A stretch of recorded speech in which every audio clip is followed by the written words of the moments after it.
Welcome to AP today news. Parvathipuram Manyam జిల్లా collector Shyam Prasad media సమావేశం. ఇప్పటికే కొన్ని శాఖలలో నిధులు ఉన్న పనులు జరగని వాటిపై దృష్టి సారించి పనులు ప్రారంభించడం జరుగుతుంది. ఈ ఏడాదిలో రోడ్డు మరమ్మతులకు, నిర్మాణాలకు ప్రాధాన్యత ఇవ్వడం జరుగుతుంది. గిరిజన ఉత్పత్తులకు గిట్టుబాటు ధర కల్పించి తయారు కేంద్రాలను యాక్టివేటెడ్ చేసి కొనుగోలుకు సహకారం అందిస్తాం. వీడీపీకే బృందాలకు తలసరి ఆదాయం పెరిగి సభ్యులు తమ కుటుంబాలకు ఆసరాగా ఉండేలా సహకారం అందిస్తాం. డిజిటల్ లైబ్రరీ జిల్లా వ్యాప్తంగా అందుబాటులోకి తెచ్చి వసతులు కల్పించి నిరుద్యోగులకు చెరువు చేస్తాం. గిరిజన ప్రాంతాల్లో ఉన్న గిరి శిఖర ప్రాంతాల్లో మౌలిక సదుపాయాలకు చర్యలు తీసుకుంటాం. గిరిజనులకు త్రాగునీరుపై ప్రత్యేక దృష్టి సారించి సురక్షిత నీరు సరఫరా చేసేందుకు చర్యలు తీసుకుంటాం. జిల్లాలో అసంపూర్తిగా ఉన్న వంతెనలు పూర్తి చేయడం కోసం చర్యలు తీసుకుంటాం. జిల్లా వ్యాప్తంగా 418 మలేరియా, 20 డెంగ్యూ కేసులు నమోదు. గతంలో కంటే జ్వరాలు తగ్గుముఖం పట్టేందుకు అన్ని విధాల చర్యలు తీసుకుంటాం. ప్రాథమిక ఆరోగ్య కేంద్రాల్లో వైద్యులను అందుబాటులో ఉంచి విష జ్వరాలకు పూర్తి స్థాయిలో మందులు అందుబాటులో ఉంచాం. అన్ని సమస్యలపై మీడియా, పత్రికా రంగం ద్వారా వచ్చిన సమస్యలపై సైతం దృష్టి సారిస్తాం. రక్త నిల్వల కోసం స్వచ్ఛందంగా ప్రభుత్వ శాఖల ద్వారా క్యాంపులు నిర్వహిస్తాం. పిల్లల్లోనే ఉన్న వాళ్ళు ఒక కమిటీ, లైబ్రరీ కమిటీగా ఉంటారు. అందులో ప్రెసిడెంట్, సెక్రటరీలు ఉండరు. సో ఎవరన్నా దాన్ని ఒక తలుపు తీయడం, తలుపు వేయడం, దానికి ఒకరు బాధ్యత తీసుకోవాలి. ఆ ఊర్లో ఉన్నటువంటి ఎవరో ఒక యువకులు, లేదంటే మా గ్రామ సచివాలయం సిబ్బంది కన్నా చెప్తాం ఆ పని. సో అది బుక్స్ ఎవరన్నా వచ్చి చదువుకొని అక్కడ ర్యాంక్ తెచ్చుకోవాలనేది మా ఉద్దేశం. అక్కడ ఒక నోటీస్ బోర్డు కూడా పెడతాం. లేదా వీళ్ళలో వాట్సాప్ గ్రూప్ అన్న క్రియేట్ చేసి వాళ్ళకి ఎప్పుడెప్పుడు పరీక్షలకు సంబంధించిన నోటిఫికేషన్లు ఏమేమి పడుతున్నాయి, ఆ నోటిఫికేషన్ సంబంధించిన వివరాలు కూడా వాళ్ళకి ఎప్పటికప్పుడు తెలియజేస్తూ ఉంటాం అన్నమాట. అండ్ కొన్ని పెద్ద ఊర్లలో మేము అక్కడ ఇంటర్నెట్ సదుపాయం కూడా పెడతాం. కంప్యూటర్ ఉన్నాయి, 10 ప్రపోజ్ చేస్తున్నారు. ఒక్కో వీడివికేలో 300 మంది సభ్యులు ఉంటారు. ఇప్పటి వరకు 18,564 మంది దాకా నమోదై ఉన్నారు వీడివికేస్లో. సో ఈ వీడివికేస్ వందన్ వికాస్ కేంద్ర ఈ సెంటర్స్ని ఇందాక మన మీడియా మిత్రులు చెప్పినట్టు దీన్ని ఇంకా మరింత స్ట్రెంథనింగ్ అయితే చేయడం జరుగుతుంది. అంటే ఒకటి ఇప్పుడు మనకి హీల్ గ్రూమ్స్ ఉంటాయి, లేదంటే ఇక్కడ పైనాపిల్స్ ఉంటాయి, లేదంటే ఇక్కడ చింతపండు ఉంటుంది, జీడిపప్పు ఉంది. ఈవెన్ కొన్ని చోట్ల బ్రాస్ ఉత్పత్తులు కూడా చేస్తున్నారు. నేను జిల్లా మహిళా సమాఖ్య మీటింగ్కి వెళ్ళినప్పుడు బ్రాస్ ఉత్పత్తులు కూడా చాలా బాగా చేస్తున్నారు. సో వాళ్ళ ఈవెన్ వ్యవసాయం కూడా చేయించండి. వీడివికి అంటే నాట్ ఓన్లీ లైక్ ఒక కుటీర పరిశ్రమ ఏం లేదు. వాళ్ళు ఏదన్నా లైవ్లీహుడ్ సపోర్టింగ్ యాక్టివిటీ ఏదైనా చేయొచ్చు. అది ఒక లీజ్ తీసుకున్న వ్యవసాయం చేయొచ్చు, లేదంటే ఏదైనా ఒక పేపర్ ప్లేట్స్ యూనిట్ చేయొచ్చు. సో ఇక్కడ సాధ్యమైనంతవరకు ఇక్కడ ఉన్నటువంటి వనరులను వినియోగించుకోవడం అనేది ఉత్తమం. కొన్ని సందర్భాల్లో మనం బయట వనరులు తీసుకొచ్చుకున్నా కూడా మొత్తం మీద వాళ్ళ యొక్క తలసరి ఆదాయం పెరగాలి. అల్టిమేట్ ఉద్దేశం అంటే తలసరి ఆదాయం పెరగాలి, వాళ్ళ పిల్లలు చక్కగా చదివించుకోవాలి, అండ్ ఉన్నటువంటి ఎకనామిక్ ఇంప్రూవ్మెంట్ అనేది వాళ్ళ ఫ్యామిలీస్లో కనబడే విధంగా చూసుకోవాలి. అది మన ఆబ్జెక్టివ్ అంతే. మిగతావన్నీ కూడా ప్రాసెస్ మాత్రమే ఉంటుంది. సో వాటి మీద కూడా దృష్టి పెట్టడం జరుగుతుంది. డిజిటల్ లైబ్రరీస్ కూడా నేను ఒక కాన్సెప్ట్ అనుకుంటున్నాను. అంటే మనకి గతంలో 2 కోట్ల రూపాయలు మంజూరైంది.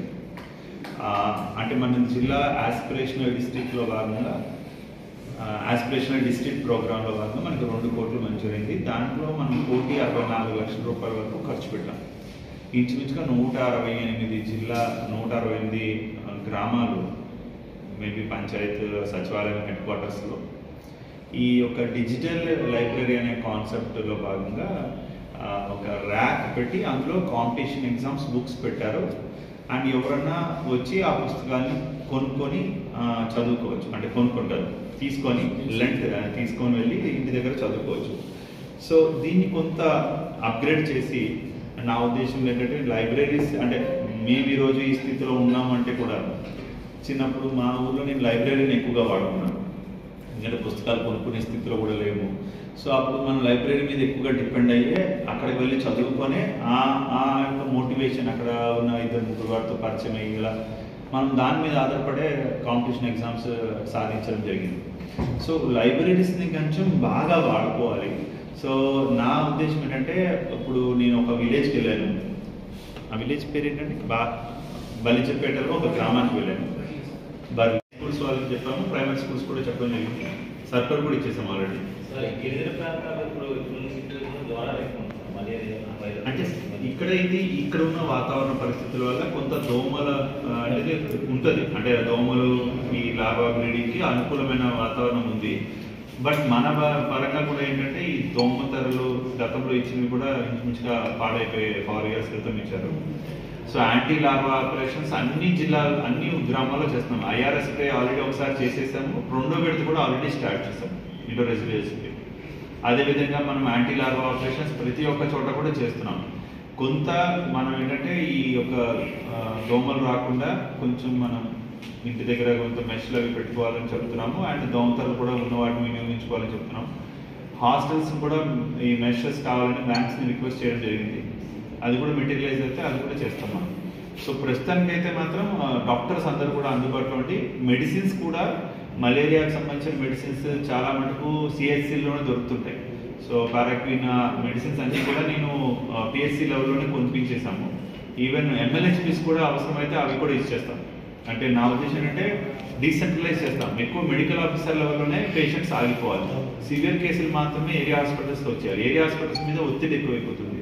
సో మెడికల్ ఆఫీసర్ స్థాయిలోనే వైద్యం అనేది పూర్తి స్థాయిలో అందే విధంగా ఆల్రెడీ డైరెక్షన్స్ ఇచ్చాము. మందులు కూడా కొంటున్నారు. ఎక్కడైనా గ్యాప్ ఉన్నా కూడా వెంటనే సప్లై చేస్తాం. ఈవెన్ స్నేక్ బైట్ ఐటమ్, ఎందుకంటే స్నేక్స్ కూడా వచ్చే టైము, యాంటీవెనమ్స్ కానీ లేదంటే మలేరియా డ్రగ్స్ కానీ అన్నీ కూడా మనము ఈ రోజు వరకు మనకు 418 దాకా మలేరియా వచ్చాయి, 20 డెంగ్యూ రిపోర్ట్ అయ్యాయి. అండ్ చాలా మటుకు మనం చాలా కంట్రోల్డ్గానే నడుస్తుంది. ఎక్కడా కూడా వ్యాధులు వచ్చినా కూడా వెంటనే అటెండ్ అవ్వడం జరుగుతుంది. డాక్టర్స్ కూడా ఎప్పటికప్పుడు సూచనలు ఇవ్వడం జరుగుతుంది. బామిని, దోన్బాయ్, ఈ పాచిపేట అంటే ముఖ్యంగా ఈ కురుపం అటువైపు ఏరియాస్లో గిరిజన ప్రాంతాల్లో కొంత నీటి సదుపాయం అయితే ఉంది, కానీ కొంత వాళ్ళ అవసరాలకు సరిపడగా మేము ఇవ్వలేకపోతున్నట్టుగా కొన్ని కంప్లైంట్లు వస్తున్నాయి. సో ముందు ఎక్కడైనా అవసరం ఉన్న చోట వెంటనే వాటర్ కనుక క్వాలిటీ లేకపోతే వెంటనే టెస్టింగ్స్ చేయిస్తున్నాం. మనం గ్రామంలో కొండ శిఖర గ్రామాల్లో, గిరిశిఖర గ్రామాల్లో మనకి ఎక్కడైనా వాటర్ క్వాలిటీ బాగోకపోతే టెస్టింగ్ చేసినాం. విలేజ్ లెవెల్లో కూడా ఫీల్డ్ లెవెల్ కిట్స్ కూడా ఉన్నాయి. అండ్ అక్కడ సహజంగా గ్రావిటీ ద్వారా స్కీమ్స్ నడుస్తూ ఉంటాయి. సో అక్కడ మనం ఏంటంటే ఈ యొక్క మనము ఫిల్టరింగ్ మెకానిజం, అంటే 3 ఛాంబర్స్ ఉంటాయి కదా, దాంట్లో ఒక ఛాంబర్లోకి వాటర్ వెళ్ళి అది ఫిల్టర్ అయ్యి 2వ ఛాంబర్లోకి వస్తుంది. ఆ 2వ ఛాంబర్లోకి వచ్చినటువంటి వాటర్ ప్రజలు కన్జ్యూమ్ చేయొచ్చు. దాని మీద షీట్ కూడా వేస్తాం. అది ఒక్కొక్కటి యూనిట్ కాస్ట్ మహా అయితే ఒక 4-5 లక్షల్లోనే అయిపోతుంది. సో ఇలాంటివి ఎక్కువగా పెట్టి అంటే పరిశుభ్రమైనటువంటి నీళ్లు ఇచ్చేదానికి చూస్తున్నాం. అండ్ అక్కడ సహజంగా ప్రాబ్లం ఇప్పుడు లేదు, కానీ ఎండాకాలం ఇంకా ఎక్కువగా వస్తుంది. ఎందుకంటే ప్రస్తుతం బాగానే ఉంది, నీళ్ళు వస్తున్నాయి, కానీ పరిశుభ్రత మీద ఇష్యూస్ ఉంది. అంటే ఫిల్టరింగ్ అనేది ప్రొటెక్టెడ్ వాటర్ అనేది లేదు, ప్రస్తుతం నీళ్ళు కుదరతలేదు. కానీ అక్కడ బోర్ మనకి పడదు అక్కడ, ఎందుకంటే గ్రౌండ్ వాటర్ అనేది దొరకదు కాబట్టి. సో దానికి మరి ఒక కాంప్రహెన్సివ్ ప్లాన్ మనం ఆలోచించి ఏదైనా కిందనున్న బోర్వెల్ వేసి అక్కడికి ఏమన్నా లిఫ్ట్ చేయడం ఒకటి. అండ్ రెండోది ఏంటంటే కొంతమంది ప్రజలు కూడా అక్కడ మనం మాట్లాడితే నాకు చెప్పింది ఏంటంటే కొన్ని చోట్ల బోర్ పడే అవకాశాలు ఉన్నాయని కూడా అంటున్నారు. ఎక్కడ బోర్ పడే అవకాశాలు ఉన్నా వెంటనే మేము బోర్ వేయించేస్తాం. బోర్కి వేయడానికి ఇక్కడ మేము సంకోచించలేదు. తాగునీటి వరకు 100% వేస్తాం. అయితే అక్కడ దిగి వెళ్ళాలి, బోర్ వేయాలి. సో జియాలజిస్ట్ ద్వారా పాయింట్స్ గుర్తించాలి.